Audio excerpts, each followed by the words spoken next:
الحمد لله رب العالمين والصلاة والسلام على أشرف الأنبياء والمرسلين محمد بن عبد الله صلوات الله وسلامه عليه. سبحانك لا علم لنا إلا ما علمتنا إنك أنت العليم الحكيم.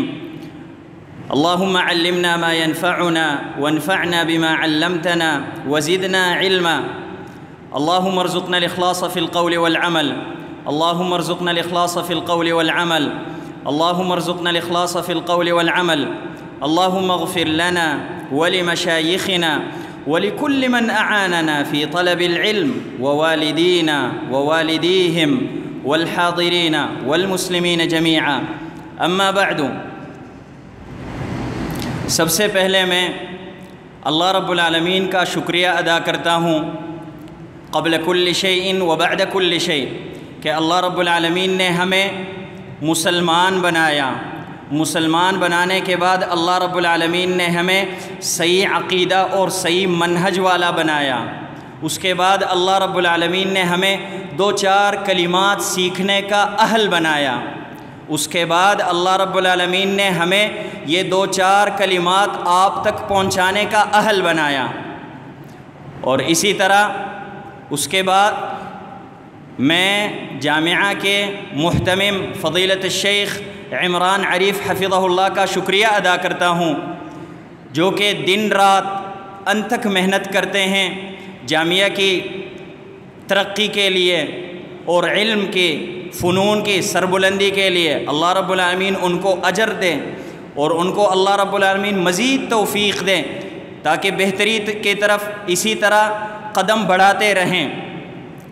ان کے بعد میں شیخ صاحب کا شکریہ ادا کرتا ہوں، شیخ ابو نعمان صاحب کا، جنہوں نے ہمارے ایک دعوت پہ بلا تردد لبیک کہا اور ہمیں اس کا اہل سمجھا کہ ہمارے پاس وہ آئیں، تشریف لائیں اور ہمیں قیمتی نصائح سے نوازیں.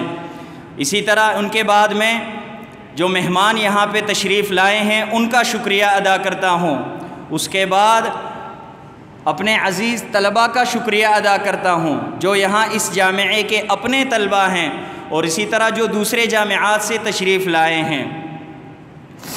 میرے خیال میں شیخ صاحب کے نصائح کے بعد اور شیخ صاحب کی قیمتی درس کے بعد میری نصیحت اس کا کوئی مقام نہیں ہوگا.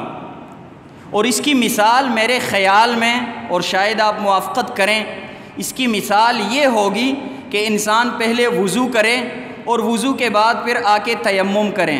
تو آپ بتائیں، وضو کے بعد تیمم کا کوئی مقام ہے؟ کوئی ضرورت ہوتی ہے وضو کے بعد تیمم کرنے کا؟ بتاؤ نا، کوئی ضرورت ہوتی ہے؟ کوئی فائدہ ہے وضو کے بعد تیمم کرنے کا؟ کوئی فائدہ ہے یا نہیں؟ کوئی فائدہ نہیں ہے. لیکن یہاں پہ ایک فقہی مسئلہ ہے.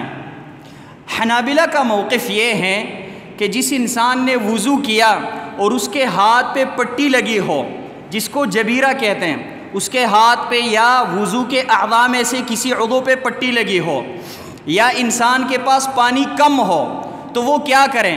کہتے ہیں یہ انسان جتنا پانی ہے اس پہ وضو کریں، اس کے بعد تیمم کریں. اسی طرح جس کے ہاتھ پہ پٹی لگی ہو یہ پہلے وضو کریں، طبعاً ہاتھ کو نہیں دھوئے گا تو ہاتھ کی وجہ سے پھر تیمم کریں. تو وضو کے بعد تیمم کرنا مذہب حنبلی میں اس کا مقام ہے یا نہیں ہے؟ بتائیں، فائدہ ہے یا نہیں ہے؟ تو میرے خیال میں شیخ صاحب کی گفتگو کے بعد 2-4 باتیں کرنے میں کوئی حرج نہیں ہے اور اس کا کچھ نہ کچھ فائدہ ہوگا. کوئی مسئلہ نہیں ہے اس مسئلے میں ہم حنابلہ ہی بن جائیں. تو لہذا مذہب حنبلی کو فالو کرتے ہوئے 2-3 باتیں کرنا چاہتا ہوں میں. آپ معزز طلباء گھر چھوڑ کے یہاں پہ تشریف لائے ہیں علم شرعی حاصل کرنے کے لیے، علم نافع حاصل کرنے کے لیے، اور علم شرعی کی فضیلت کے بارے میں آپ کو پتہ ہے اور روز پڑھتے ہوتے ہیں. اللہ رب العالمین فرماتے ہیں انما یخشی اللہ من عبادہ العلماء. اللہ رب العالمین سے ڈرنے والے صرف اور صرف علماء ہی ہیں. اللہ رب العالمین سے خشیت کرنے والے صرف اور صرف علماء ہیں. اسی طرح نبی صلی اللہ علیہ وسلم فرماتے ہیں فضل العالم علی العابد کفضل القمر علی سائر الکواکب. اسی طرح فرماتے ہیں وَإِنَّ الْعُلَمَاءَ وَرَثَةُ الْأَنْبِيَاءِ وَإِنَّ الْأَنْبِيَاءَ لَمْ يُوَرِّثُوا دِينَارًا وَلَا دِرْهَمًا وَإِنَّمَا وَرَّثُوا الْعِلْمَ فَمَنْ أَخَذَهُ أَخَذَ بِحَظٍّ وَافِرٍ. ابن حزم رحمہ اللہ تقریباً 82-83 سال کے عمر میں انہوں نے ایک کتاب لکھی جس کا نام ہے الاخلاق والسیر فی مداوات النفوس. ابن حزم رحمہ اللہ اپنی اس کتاب میں فرماتے ہیں علم کی فضیلت کے بارے میں لو لم يكن من فضل العلم الا ان الجهال يهابونك ويجلونك وان العلماء يحبونك ويكرمونك لكان ذلك سببا الى وجوب طلبه فكيف بسائر فضائله في الدنيا والآخرة. ابن حزم رحمہ اللہ فرماتے ہیں اگر علم کی اور کوئی فضیلت نہ ہو، صرف اور صرف علم کی یہ فضیلت ہو کہ علماء آپ سے محبت کرتے ہیں، آپ علم حاصل کریں تو علماء آپ کی عزت کرتے ہیں، آپ سے محبت کرتے ہیں، اور جہال آپ سے ڈرتے ہیں اور جہال آپ کی عزت کرتے ہیں ڈر کی وجہ سے، تو کہتے ہیں یہ بھی کافی تھا کہ یہ علم واجب ہو جائے اور عقل مند انسان یہ علم حاصل کرے. فَكَيْفَ بِسَائِرِ فَضَائِلِهِ فِي الدُّنْيَا وَالْآخِرَةِ، تو فما بالو کا اس کے اور کئی فضائل ہیں دنیا اور آخرت میں جس سے آپ واقف ہیں. تو لہذا علم حاصل کرنے کے لیے صرف اور صرف 4 یا 5 نصائح میں نے کرنی ہیں آپ کے سامنے. پہلی بات یہ ہے کہ علم حاصل کرنے میں محنت کریں، کوشش کریں، علم حاصل کرنے میں سستی نہ کریں. علماء کہتے ہیں من طلب الراحہ ترک الراحہ، من طلب الراحہ ترک الراحہ. راحت حاصل کرنا چاہتے ہو مستقبل میں تو ابھی راحت کو چھوڑنا پڑے گا. یہ نہیں ہو سکتا کہ ابھی بھی راحت اور مستقبل میں بھی، قطعاً نہیں ہو سکتا. ابن عباس رضی اللہ عنہ سے پوچھا گیا یا ابن عم رسول اللہ کیف حویت هذا العلم کیف جمعت هذا العلم، اتنا سارا علم آپ نے کیسے جمع کیا؟ تو انہوں نے کہا ذللت طالبا فعززت مطلوبا، میں نے دوران طالب علمی کافی محنت کی اور ہر مشقت کو میں برداشت کرتا رہا. فعززت مطلوبا، پھر جب میں استاد بنا ہوں، پھر جب میں خطیب بنا، پھر جب میں مفتی بنا، پھر مدرس بنا، معلم بنا، تو فعززت مطلوبا، لوگوں کا جب مطلوب بن گیا میں تو میں عزت مند تھا. تو عزت حاصل کرنے کے لیے ابن عباس نے، ابن عم رسول اللہ نے کیا ذللت طالبا فعززت مطلوبا. ابو جعفر المنصور امیر المؤمنین جو اپنے آپ کو خلیفۃ اللہ فی الارض کہتے تھے، خلافت عباسی کے دوسرے خلیفہ ہیں، عبداللہ الصفاح کے بعد دوسرے خلیفہ ہیں. ان سے کسی نے پوچھا کہ آپ بتائیں، امیر المؤمنین ہیں، دنیا میں جو چاہیں کر سکتے ہیں، دنیا میں کوئی خواہش ہے جو آپ چاہتے ہوں، آپ کو ابھی تک کوئی نعمت نہیں ملی؟ انہوں نے کہا کہ نہیں، دنیا کے سارے ملذات میں حاصل کر چکا ہوں، لیکن صرف ایک چیز ہے جو مجھے ابھی تک نہیں ملی. وہ کیا ہے؟ کہا میں یہ چاہتا ہوں کہ مجلس العلم میں بیٹھ جاؤں اور لوگوں کو پڑھاؤں میں حدثنا فلان حدثنا فلان اخبرنا فلان انبأنا فلان. درمیان میں مجھے طالب علم کہیں کہ ایش قلت یا شیخ اعد هذا الکلام یا شیخ، کہتے میں یہ سننا چاہتا ہوں جس سے میں محروم ہوں. سبحان اللہ، امیر المؤمنین خلیفۃ المسلمین کیا چاہتے ہیں؟ یہ چاہتے ہیں کہ کسی مدرسے میں مدرس ہوں. سادہ الفاظ میں یہ ہمیں اللہ رب العالمین نے اس مجلس کا مستحق اور اہل بنایا، ہم یہاں پہ اللہ رب العالمین نے ہمیں توفیق دی تو ہم اس کی قدر کریں. اسی طرح سلیمان بن عبد الملک جب حج کرنے کے لیے آئے تو انہوں نے پوچھا کہ یہاں پہ مکہ مکرمہ میں سب سے بڑے عالم کون ہیں؟ بتایا گیا کہ عطاء ابن ابی رباح، جو ابن غریب غریبستان سے اس کا تعلق ہے، غریب، کوئی بڑا خاندان نہیں ہے، غریب انسان، غلام ہے، وہ بھی کسی مرد کا نہیں، عورت کا غلام، شکل سے بالکل کالے تھے، نہ شکل سے پیارے خوبصورت، نہ مال کے اعتبار سے، نہ ذات کے اعتبار سے، قبیلے کے اعتبار سے۔ امیر المؤمنین ان کے پاس آئے، جب آئے تو یہ نماز پڑھ رہے تھے، ذکر اذکار کر کے پھر امیر المؤمنین کی طرف دیکھا اور کہا امیر المؤمنین خیریت ہیں، کس لیے آئے ہیں آپ، کس لیے آنا ہوا؟ یہ نہیں کہا کہ امیر المؤمنین آپ صرف وہاں سے اشارہ کرتے میں اڑ کے آپ کے پاس آتا، یہ نہیں کہا، کوئی چھاپلوسی نہیں کی۔ کیا کہا؟ امیر المؤمنین کیا مسئلہ ہے؟ امیر المؤمنین نے حج کے بارے میں سوالات پوچھے، انہوں نے جوابات دیے۔ پھر کہا امیر المؤمنین کوئی سوال ہے؟ انہوں نے کہا نہیں کافی ہے۔ کہا اچھا پھر میں مصروف ہوں، میرے پاس ٹائم نہیں ہے، مجھے ذکر اذکار کرنے دیں، آپ جا سکتے ہیں۔ امیر المؤمنین کو کہہ رہے ہیں آپ جا سکتے ہیں۔ امیر المؤمنین خاموش ہو کے اٹھیں۔ سلیمان بن عبد الملک جو کہ عبد الملک بن مروان کے بیٹے ہیں اور ان سے پہلے باپ ان کے خلیفہ، اس کے بعد ولید بن عبد الملک خلیفہ، ان کے بعد سلیمان کے بعد پھر 2 بھائی اور ایک کزن ان کے خلفاء بنے۔ تو یہ جب کھڑے ہوئے اپنے بچوں کو کہنے لگے یا بنی لا تنیا فی طلب العلم، یا بنی لا تنیا فی طلب العلم۔ 2 بیٹے تھے، ان کو کہتے ہیں کہ بیٹا علم حاصل کرنے میں کبھی سستی نہ کرو، فإنی لا انسى ذلنا امام هذا العبد الاسود، اس کالے غلام کے سامنے جو ہماری بےزتی ہوئی یہ میں کبھی نہیں بھول سکتا، لہذا آپ علم حاصل کرنے میں کبھی سستی نہ کریں۔ یہ کون کہہ رہا ہے؟ یہ میری باتیں نہیں ہیں، سلیمان بن عبد الملک امیر المؤمنین اپنے بیٹوں کو یہ کہہ رہا ہے، یعنی اپنے بیٹوں کو کہہ رہا ہے وہ چیز حاصل کرو جو آج کل ہمیں اللہ رب العالمین دے رہا ہے۔ اس لیے امام شافعی رحمہ اللہ فرماتے ہیں بقدر الکد تکتسب المعالی ومن طلب العلا سہر الليالي، بقدر الكد تكتسب المعالي ومن طلب العلا سهر الليالي، ومن رام العلا من غير كد أضاع العمر في طلب المحال، تروم العزة ثم تنام ليلا، تروم العزة ثم تنام ليلا، يغوص البحر من طلب اللآلي۔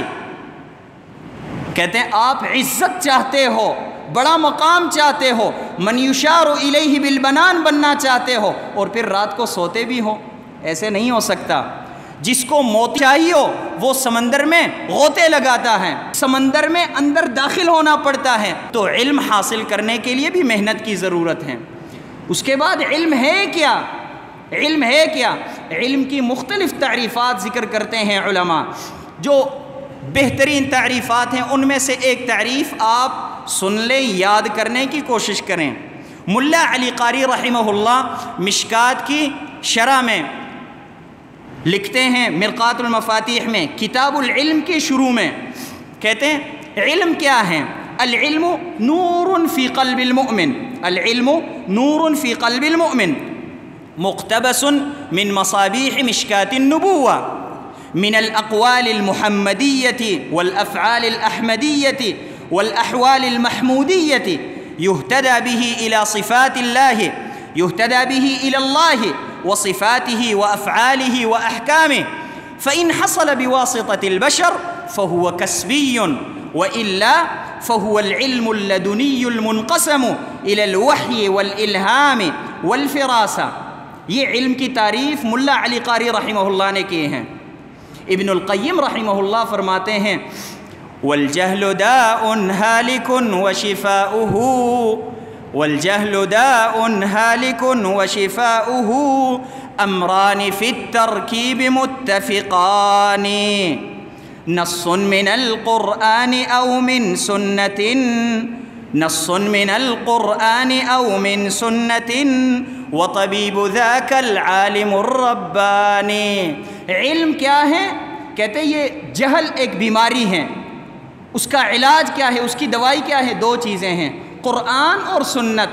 لیکن قرآن اور سنت کو استعمال کرنے کے لیے جس طرح دوائی استعمال کرنے کے لیے ڈاکٹر کی ضرورت ہوتی ہے، اسی طرح قرآن اور سنت کو استعمال کرنے کے لیے عالم کی ضرورت ہے۔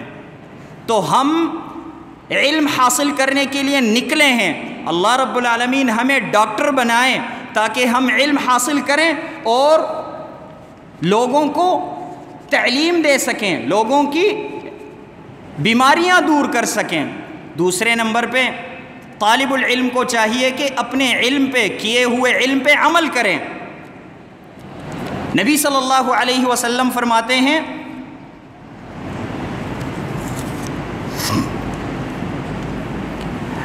دیکھیں قرآن اور حدیث میں، قرآن میں زانی کو، چور کو، ڈاکو کو، قاتل کو کبھی گدھا اور کتا نہیں کہا گیا، لیکن بے عمل مولوی صاحب کو کتا اور گدھا کہا گیا۔ مطلب کیا ہے؟ اگر انسان علم حاصل کرے، اس پہ عمل کرے تو عالی المقام ہوگا، لیکن علم حاصل کرے اس پہ عمل نہیں ہو تو یہ انسان گدھا بھی ہے اور کتا بھی ہے۔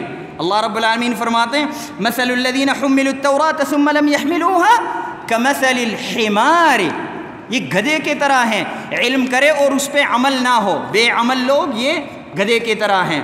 اور اسی طرح قرآن میں رب العالمین نے بے عمل مولوی صاحب کو کتا بھی کہا۔ رب العالمین فرماتے ہیں وَاتْلُ عَلَيْهِمْ نَبَأَ الَّذِي آتَيْنَاهُ آيَاتِنَا، رب العالمین فرماتے ہیں آتَيْنَاهُ آيَاتِنَا فَانْسَلَخَ مِنْهَا فَأَتْبَعَهُ الشَّيْطَانُ فَكَانَ مِنَ الْغَاوِينَ وَلَوْ شِئْنَا لَرَفَعْنَاهُ بِهَا وَلَكِنَّهُ أَخْلَدَ إِلَى الْأَرْضِ وَاتَّبَعَ هَوَاهُ فَمَثَلُهُ كَمَثَلِ الْكَلْبِ۔ بلعام ابن باعورہ کے بارے میں رب العالمین فرماتے ہیں علم کے باوجود بے عمل تھا، یہ گمراہ ہوا تو اس کی مثال کتا جیسے ہے۔ انسان چوری کرے، زنا کرے، کوئی بھی گناہ کرے، اس کو قرآن نے کبھی کتا یا گدھا نہیں کہا۔ مطلب یہ ہے کہ بے عمل عالم ڈاکو سے بھی بڑا مجرم ہے، زانی سے بھی بڑا مجرم ہے۔ اس کے بعد اگلی اور آخری بات جو ہیں وقت کی قلت کی وجہ سے، وہ یہ ہے کہ کسی ایک فن میں تخصص کریں، ایک فن کو پکڑ کے اس میں ماہر ترین بن جائیں، اور یہ صحابہ کرام کا طریقہ ہے، اسی طرح تابعین کا، سلف صالحین کا طریقہ ہے۔ ایک علم کو حاصل کرنا اور اس میں مہارت حاصل کرنا اور اسی میں خدمت کرنا۔ آپ کے دل میں جس علم کی طرف رغبت ہو وہی علم حاصل کریں۔ اگر ابھی تک آپ نے انتخاب نہیں کیا تو پھر میں آپ کو ایک مشورہ دے رہا ہوں، اصول الفقہ ہی اختیار کریں۔ کوئی سوال پوچھے گا کیوں اصول الفقہ ہی؟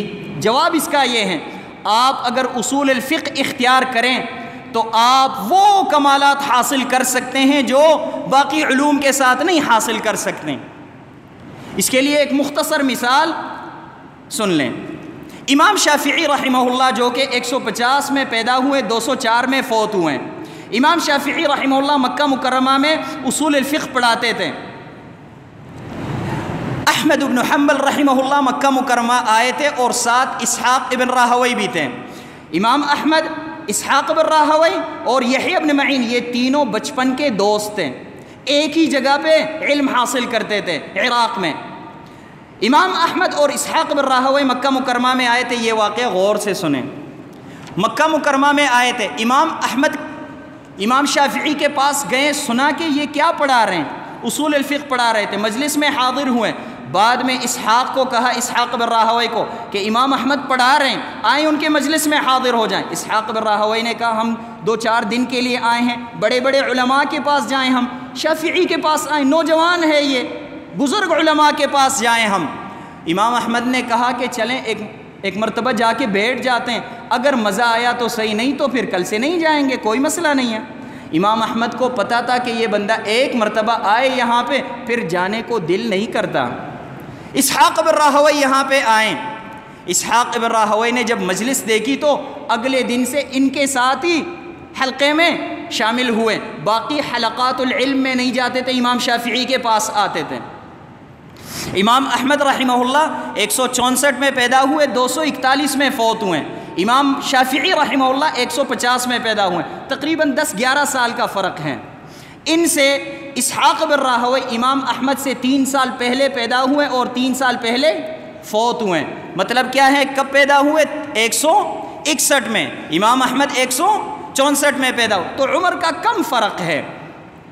ان کے بعد جب یہ واپس چلے گئے عراق، بعد میں امام شافعی رحمہ اللہ عراق چلے گئے، عراق میں کیا ہوا، امام احمد نے اسحاق کو تو ویسے بھی ان کا شاگرد بنایا، یحییٰ ابن معین کو بھی کہا کہ چلیں ان کے مجلس میں جاتے ہیں۔ یحییٰ ابن معین نے کہا کہ اس نوجوان کے پاس جائیں، نہیں جانا میں نے، آپ چلے جائیں۔ یحییٰ ابن معین 158 میں پیدا ہوئے، امام شافعی سے کتنے چھوٹے ہیں؟ امام شافعی 150 میں پیدا ہوئے، 8 سال چھوٹے ہیں یہ۔ طبعاً عمر کا جو ہے یہ فرق ہوتا ہے، انسان کا دل نہیں کرتا کہ اپنے برابر سے پڑھا جائے۔ یحییٰ ابن معین نہیں گئے اس مجلس میں، بعد میں امام احمد جاتے رہے۔ امام احمد کو یحییٰ ابن معین نے کہا کہ ایک دن احمد آپ بہت بڑی غلطی کر رہے ہو، اتنے بڑے بڑے علماء کو چھوڑ کے اس نوجوان کے پاس گئے ہو، وہ بھی اصول الفقہ پڑھنے کے لیے۔ امام احمد نے بڑی قیمتی بات کی، یہ بات دل میں رکھنی چاہیے۔ امام احمد نے کہا یہ بڑے بڑے علماء اگر فوت ہو جائیں، ان کا علم الحدیث ان کے شاگردوں سے میں لے سکتا ہوں، لیکن یہ نوجوان اگر فوت ہو جائے اس کا علم مجھے شاگردوں سے نہیں مل سکتا۔ خلاصۃ الکلام کیا ہے؟ واقعہ جو میں نے آپ کو سنایا اس کا نتیجہ کیا ہے؟ نتیجہ یہ ہے مستقبل میں امام احمد کا اپنا مستقل مذہب رہا، صاحب المذہب بنا، اسحاق بن راہوی صاحب المذہب بنے، لیکن یحییٰ ابن معین صاحب المذہب نہیں تھے۔ یحییٰ ابن معین بڑے امام ہیں علم الحدیث میں، لیکن علم الفقہ میں وہ مقام نہیں ہے جو احمد اور اسحاق کا ہے۔ خلاصۃ الکلام کیا ہے کہ امام احمد جو امام احمد بنے فقہ اور اصول میں، صاحب المذہب بنے امام شافعی کی وجہ سے، اصول الفقہ کی وجہ سے۔ اسحاق ابن راہوی جو صاحب المذہب بنے، امام فی الفقہ امام فی الاصول بنے، یہ امام شافعی کی وجہ سے، اصول الفقہ کی وجہ سے۔ یحییٰ ابن معین جو صاحب المذہب نہیں بنے، امام فی الاصول نہیں بنے، امام فی الفقہ نہیں بنے، وجہ کیا تھی؟ امام شافعی کے مجلس میں حاضر نہیں ہوئے۔ تو لہذا اگر ہم مستقبل میں امام بننا چاہتے ہیں، مستقبل میں ہم صاحب المذہب بننا چاہتے ہیں اور امامت فی الدین ہمیں چاہیے، تو ہمیں چاہیے کہ ہم اصول الفقہ ہی کو اختیار کریں تاکہ ہم بھی مستقبل میں امام احمد بن جائیں اور اسحاق ابن راہوی بن جائیں، امام شافعی بن جائیں۔ اللہ رب العالمین سے دعا ہے کہ اللہ رب العالمین ہمیں ان علماء کے ساتھ جنت الفردوس میں اور اسی طرح ارض المحشر میں جمع کریں۔